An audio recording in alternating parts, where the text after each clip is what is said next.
Another day mga kamanok. Kung gusto mong mataas ang hatchability ng mga itlog, kailangan mong gawin ang mga dapat gawin para huwag mamatay ang similya habang naka-store ang itlog. Malimit kasi kasalanan natin pero inahin ang nasisisi.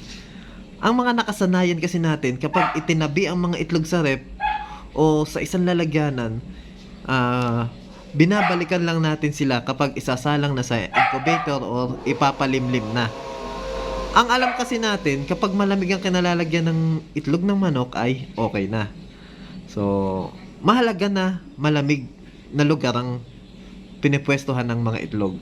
At lalong maganda kung nasa rep o nasa egg chiller ito. Pero kulang ito eh. Lalo na kapag more than 1 week na itatabi ang mga itlog. Mahalagang ginagalaw ito regularly. Ang dahilan po, katulad din po ng pangangailangan ng turning ng itlog habang nakasalang ito sa incubator. So, iiwasan nating dumikit ang similya sa shell ng itlog. Dahil panigurado ay mamamatay ang similya.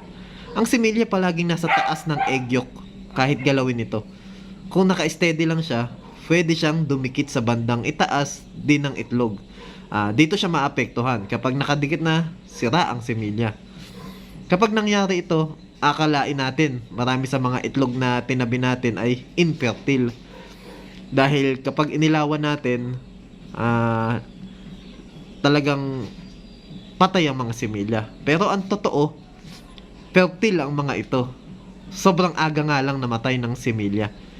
Para maiwasan ang pagdikit ng similya sa shell, kailangan galawin natin ang mga itlog habang nakatabi ang mga ito. Kung may rep, chiller man o wala, ang simpleng pagtagilid lang sa mga egg tray, yan, matuturing natin na para na din siyang egg turning.